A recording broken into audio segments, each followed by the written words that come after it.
ನಮಸ್ಕಾರ, ಹೇಗಿದ್ದೀರಾ? ಸ್ವಶೈಲ ಕನ್ನಡ ವ್ಲಾಗ್ಸ್ಗೆ ಸ್ವಾಗತ. ಫೈನಲಿ ನಿಮ್ಮ ಮುಂದೆ ಮದುವೆ ವ್ಲಾಗ್ ಬರ್ತಿದೆ. ಸುಮಾರು ದಿನಗಳಿಂದ ಪೆಂಡಿಂಗಲ್ಲಿಟ್ಟಿದ್ದು ಇವತ್ತು ಕಾರ್ಯರೂಪಕ್ಕೆ ತರುವಂಥ ಸಮಯ ಕೂಡ ಬಂದಿದೆ ಅನ್ಬೋದು. ಇವತ್ತು ನೀವು ಈ ವಿಡಿಯೋದಲ್ಲಿ ಶಶಿ ಮದುವೆ ಹೇಗಾಯಿತು, ಎಲ್ಲಾಯಿತು, ಯಾವ ರೀತಿ ಇತ್ತು ನಮ್ಮ ಸಂಭ್ರಮ ಅಂತೆಲ್ಲ ನೋಡ್ಬೋದು. ವಿಡಿಯೋನ ಕೊನೆ ತನಕ ನೋಡಿ. ಇಷ್ಟ ಆದರೆ ಖಂಡಿತ ಒಂದು ಲೈಕ್ ಮಾಡಿ.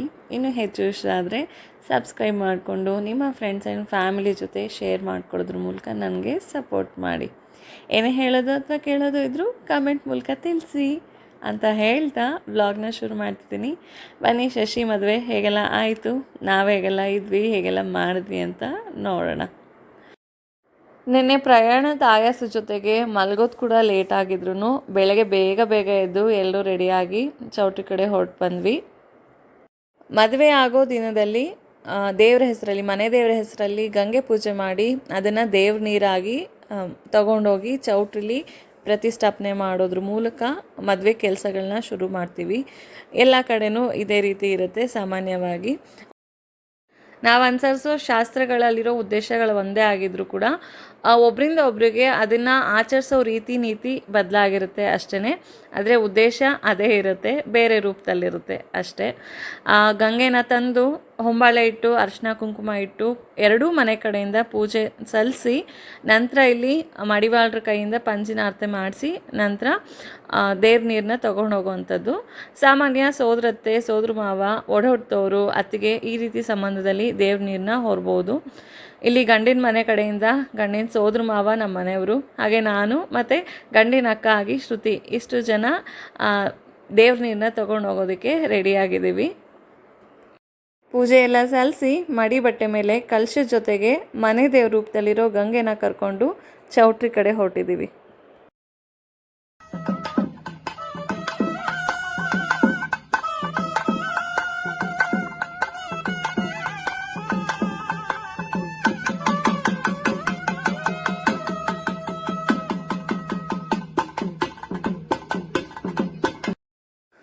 ನಾವು ಬಂದು ದೇವ್ರ ನೀರನ್ನ ಇಟ್ಟು ಹುಡುಗನಿಗೆ ಕಂಕಣ ಕಟ್ಟುವಂಥ ಶಾಸ್ತ್ರ ನಡೆಸ್ತಿದ್ದಾರೆ. ಇದು ಸೋದ್ರ ಮಾವನೇ ಮಾಡಬೇಕು, ಹಾಗಾಗಿ ನಮ್ಮ ಮನೆಯವ್ರು ಮಾಡ್ತಿದ್ದಾರೆ. ಕಂಕಣ ಎಲ್ಲ ಕಟ್ಟಿಸ್ಕೊಂಡು ಮತ್ತೆ ದೇವಸ್ಥಾನದ ಕಡೆ ಕರ್ಕೊಂಡು ಹೋಗುವಂಥದ್ದು. ಆಮೇಲೆ ಶಶಿ ಅಲ್ಲಿ ರೆಡಿಯಾಗಿದ್ದರೆ ಆಮೇಲೆ ಹುಡುಗಿ ಕಡೆಯವರು ತಟ್ಟೆ ಸಾಮಾನು ಜೊತೆ ಬಂದು ಕಾಶಿ ಯಾತ್ರೆ ಮುಗಿಸ್ಕೊಂಡು ಮಂಟಪಕ್ಕೆ ಕರ್ಕೊಂಡು ಬರೋವಂಥದ್ದು. ಇದಿಷ್ಟು ಸಾಮಾನ್ಯ ಮದುವೆಗಳಲ್ಲಿ ನಡೆಯುವಂಥ ಶಾಸ್ತ್ರಗಳು, ಎಲ್ರಿಗೂ ಗೊತ್ತಿರೋವಂಥ ಶಾಸ್ತ್ರಗಳು. ಮುಹೂರ್ತಕ್ಕೆ ಲೇಟ್ ಆಗಬಾರ್ದು ಅಂಥೇಳಿ ಶಾಸ್ತ್ರಗಳೆಲ್ಲ ಸ್ವಲ್ಪ ಫಾಸ್ಟಾಗಿ ನಡೀತಿದೆ ಅನ್ಬೋದು. ನಮ್ಮ ಮನೆಯವರು ಕಂಕಣ ಎಲ್ಲ ಕಟ್ಟಿದ ನಂತರ ಹುಡುಗನ ಕರ್ಕೊಂಡು ದೇವಸ್ಥಾನಕ್ಕೆ ಹೊರಟಿದ್ದೀವಿ.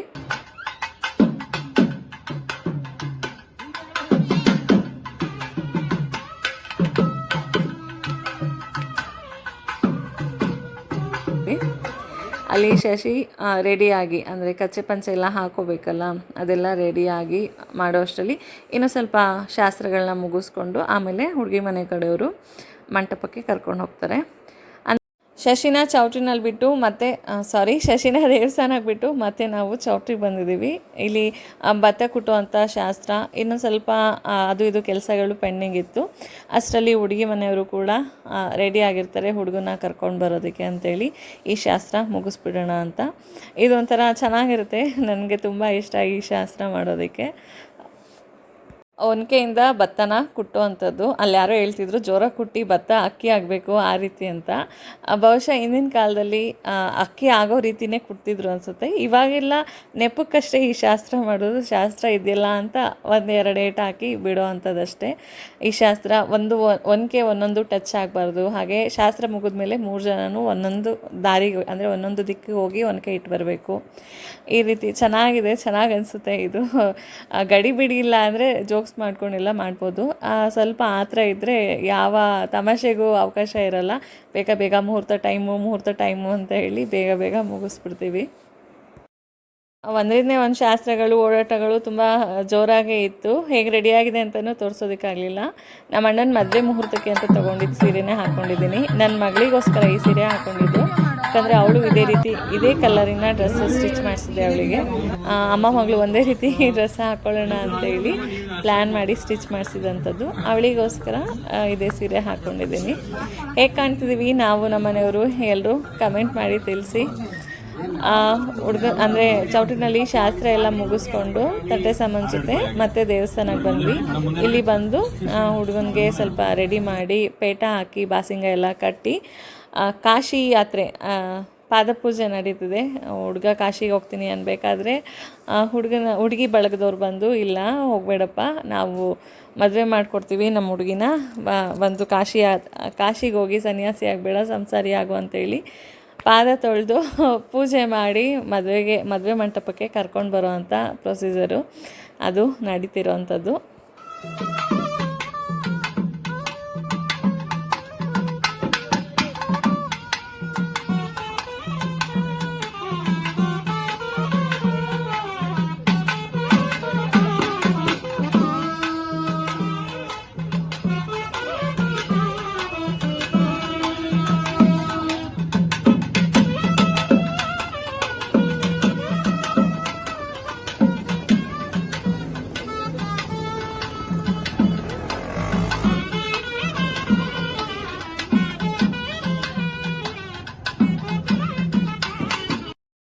ನೆನೆ ಬ್ಲಾಗಲ್ಲಿ ಹೇಳಿದೆ ಮದುವೆ ಎಲ್ಲಾಗ್ತಿದೆ, ಯಾವ ಊರಲ್ಲಿದ್ದೀವಿ ಗೆಸ್ ಮಾಡಿ ಅಂತ ಹೇಳಿ. ಸುಮಾರಷ್ಟು ಜನಕ್ಕೆ ಗೊತ್ತಾಗೇ ಆಗಿರುತ್ತೆ. ಯಾರಿಗೆಲ್ಲ ಗೊತ್ತಾಗಿಲ್ವೋ ಅವರಿಗೋಸ್ಕರ ಹೇಳ್ತಿದ್ದೀನಿ. ಶಶಿ ಮದುವೆ ನಡೆದಿದ್ದಂಥದ್ದು ಶ್ರೀಕಂಠೇಶ್ವರನ ಸನ್ನಿಧಾನದಲ್ಲಿ. ಶ್ರೀಕಂಠೇಶ್ವರ ನೆಲೆಸಿರುವಂಥ ನಂಜನಗೂಡಲ್ಲಿ ತುಂಬ ಚೆನ್ನಾಗಿ ಮದುವೆ ಆಯಿತು. ದೇವ್ರ ದರ್ಶನ ಜೊತೆಗೆ, ಅಂದರೆ ಸುಮಾರು ಒಂದು 2-3 ಸಲ ನಾವು ದೇವಸ್ಥಾನಕ್ಕೆ ಹೋಗಿ ದರ್ಶನ ಮಾಡೋ ಅವಕಾಶ ಸಿಕ್ತು. ರಾತ್ರಿ ಆಗಲಿ, ಮದುವೆ ಮುಂಚೆ, ಮದುವೆ ಆದಮೇಲೆ ಈ ರೀತಿ ದೇವ್ರ ದರ್ಶನ ಮಾಡಿದ್ದು ತುಂಬ ಖುಷಿಯಾಯಿತು. ಅದ್ರ ಜೊತೆಗೆ ಶಶಿ ಮದುವೆ ಇನ್ನೂ ದೊಡ್ಡ ಖುಷಿ ಅನ್ಬೋದು. ತುಂಬ ಚೆನ್ನಾಗಿ ಮದುವೆ ಕೂಡ ಆಯಿತು. ಮದುವೆ ಅನ್ನೋದು ಎಲ್ಲರ ಲೈಫಿಗೂ ಒಂದು ಮುಖ್ಯವಾದ ಮೆಟ್ಲು, ಮುಖ್ಯವಾದ ಮೈಲಿಗಲ್ಲು, ಒಂದು ಅಡಿಪಾಯ ನಮ್ಮ ಮುಂದಿನ ಜೀವನಕ್ಕೆ. ಅದು ಹುಡುಗ ಆಗಿರಲಿ ಹುಡುಗಿ ಆಗಿರಲಿ, ಮದುವೆ ಮುಂಚೆಗಿನ ಜೀವನ ಒಂದು 25% ಅಷ್ಟಿದ್ರೆ ಮದುವೆ ಆದ ನಂತರ ಅದು 75%, ಎರಡು ಕೂಡಿ 100% ಅಷ್ಟು ಪರಿಪೂರ್ಣವಾದ ಜೀವನನ ಸಾಗಿಸ್ತೀವಿ. ಮದುವೆ, ಮಕ್ಕಳು, ಸಂಸಾರ, ಕುಟುಂಬ, ನಂತರ ಅವ್ರ ಮದುವೆ, ಅವ್ರ ಮೊಮ್ಮಕ್ಕಳು, ಈ ರೀತಿ ಫ್ಯಾಮಿಲಿ ಚೈನ್ ಬೆಳ್ಕೊತಾ ಹೋಗ್ತಾನೆ ಇರಬೇಕು. ಇದೊಂದು ಸಮಾಜದ ನಿಯಮ ಕೂಡ ಹೌದು. ಈ ನಿಯಮದಲ್ಲಿ ಶಾಸ್ತ್ರಬದ್ಧವಾಗಿ ಮನಸ್ಫೂರ್ತಿಯಾಗಿ ಒಂದಾಗ್ತಿದ್ದಾರೆ ಶಶಿ ಹಾಗೆ ನಂದಿನಿ. ಅವರ ಮುಂದಿನ ಜೀವನ ಕೂಡ ತುಂಬಾ ಚೆನ್ನಾಗಿರಲಿ. ಅಫ್ಕೋರ್ಸ್ ಅಡೆತಡೆಗಳು ಬರ್ತಾನೆ ಇರುತ್ತೆ. ಆ ಅಡೆತಡೆಗಳನ್ನೆಲ್ಲ ದಾಟಿ ತುಂಬ ಸ್ಟ್ರಾಂಗ್ ಆಗಿರಲಿ ಅವ್ರ ಲೈಫು, ಅವ್ರ ಜೀವನ, ಅವರ ಸಂಬಂಧ ಅಂತ ಈ ಮೂಲಕ ಹಾರೈಸೋಣ. ಮಕ್ಕಳ ಮದುವೆ ಅಪ್ಪ ಅಮ್ಮನ ಕನಸಾಗಿರುತ್ತೆ. ಆದರೆ ಈ ಮದುವೆನಲ್ಲಿ ಬರೀ ಅವ್ರ ಅಪ್ಪ ಅಮ್ಮ ಮಾತ್ರ ಕಾಯ್ತಿರ್ಲಿಲ್ಲ, ಎಲ್ಲರೂ ಕಾಯ್ತಿದ್ರು ಈ ಮೂಮೆಂಟಿಗೋಸ್ಕರ. ಶಶಿ ಮದುವೆ ಖುಷಿಗೋಸ್ಕರ. ಆ ಖುಷಿಯಿಂದ ತುಂಬ ಸಂಭ್ರಮದಿಂದ ಈ ಮದುವೆ ಮಾಡ್ತಿದ್ದೀವಿ. ಅಷ್ಟೇ ಸಂಭ್ರಮದಿಂದ ಅವ್ರ ಬದುಕು ಕೂಡ ಇರಲಿ, ಎಲ್ಲ ಒಳ್ಳೆಯದಾಗಲಿ.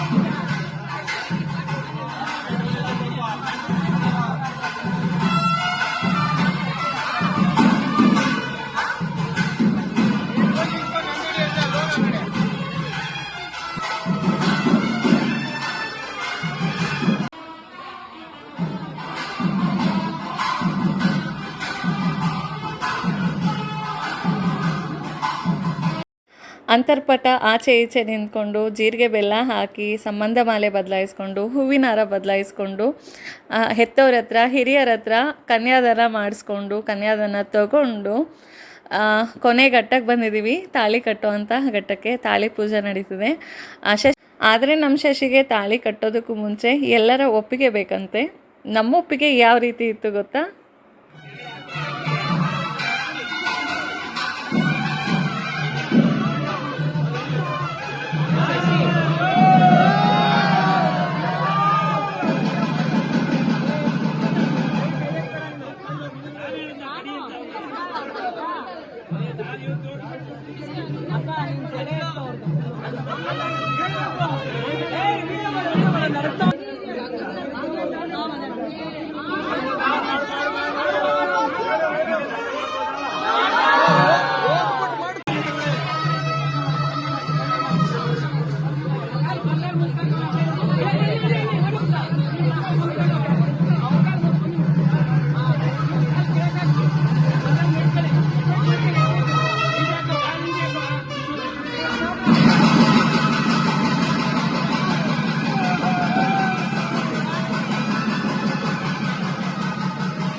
ಎಲ್ಲರೂ ಒಪ್ಪಿಗೆ ಪಡ್ಕೊಂಡು ತುಂಬ ಖುಷಿಯಿಂದ 3 ಗಂಟೆ ಹಾಕೋದ್ರ ಮೂಲಕ ನಂದಿನಿನ ಅವ್ರ ಮನೆ ಹಾಗೆ ಮನಸ್ಸಿಗೆ ವೆಲ್ಕಮ್ ಮಾಡಿಕೊಂಡ್ರು. ಇದು ಮುಗಿತಿದ್ದಂಗೆ ದೊಡ್ಡ ಕೆಲಸ ಮಾಡಿದ್ದೀವಿ, ದೊಡ್ಡ ಸಾಧನೆ ಮಾಡಿದ್ದೀವಿ ಅನ್ನೋ ಫೀಲಿಂಗ್, ಬೆಳಗಿನ ಓಡಾಟಕ್ಕೆಲ್ಲ ಒಂದು ಅರ್ಥ ಸಿಕ್ತು ಅನ್ನೋ ರೀತಿ ಆಯಿತು. ಇದಾದ ನಂತರ ಹೊಟ್ಟೆ ಚುರುಗುಟ್ಟಕ್ಕೆ ಶುರುವಾಯಿತು. ಊಟ ರೆಡಿ ಇತ್ತು, ಆದರೆ ಟಿಫನ್ ಮಾಡ್ಕೊಳ್ಳೋಣ, ಚೌಟ್ರಿಗೆ ಹೊರಡಬೇಕಾದ್ರೆ ಊಟ ಮಾಡೋಣ ಅಂತೇಳಿ ಟಿಫನಿಗೆ ಹೋದ್ವಿ. ಆಮೇಲಿಂದ ವೀಡಿಯೋಸ್ನ ಯಾರೂ ಜಾಸ್ತಿ ಕ್ಯಾಪ್ಚರೇ ಮಾಡಿಲ್ಲ. ಇನ್ನಷ್ಟು ಶಾಸ್ತ್ರಗಳಿರುತ್ತಲ್ಲ, ಅಂದರೆ ಅರುಂಧತಿ ನಕ್ಷತ್ರ ತೋರಿಸೋದು, ಕಂಕಣ ಬಿಚ್ಚೋದು, ಇದೆಲ್ಲ ಯಾರೂ ಅಷ್ಟಾಗಿ ತೋರಿಸೋದಕ್ಕೆ ಹೋಗಿರಲಿಲ್ಲ. ಬಹುಶಃ ಅವರಿಗೂ ಸುಸ್ತಾಯಿತು ಅನಿಸುತ್ತೆ, ಹಾಗಾಗಿ ಬೇರೆ ಬೇರೆ ಕೆಲಸಕ್ಕೆ ಹೋಗಿ ಜಾಸ್ತಿ ವೀಡಿಯೋಸ್ ಮಾಡ್ಕೊಂಡಿರಲಿಲ್ಲ. ಎಷ್ಟಾಗಿತ್ತೋ ಅಷ್ಟೇ ನಿಮ್ಮ ಜೊತೆ ಶೇರ್ ಮಾಡಿಕೊಂಡು ನನ್ನ ಖುಷಿನ ಹಂಚ್ಕೊಂಡಿದ್ದೀನಿ. ಇದಾಗಿತ್ತು ಇವತ್ತಿನ ಶಶಿ ಮದುವೆ ಸಂಭ್ರಮದ ವ್ಲಾಗ್. ಈ ವ್ಲಾಗ್ನ ನಾನು ಇಲ್ಲಿಗೆ ಮುಗಿಸ್ತಿದ್ದೀನಿ. ನಿಮ್ಮ ಅಭಿಪ್ರಾಯ ಹೇಗಿತ್ತು ಅಂತ ತಿಳಿಸೋದನ್ನು ಮರಿಬೇಡಿ. ಸಿಗೋಣ ಮತ್ತೊಂದು ವ್ಲಾಗ್ ಜೊತೆ. ಅಲ್ಲಿ ತನಕ ಹೋಗಿ ಬರ್ತೀನಿ. ಧನ್ಯವಾದಗಳು.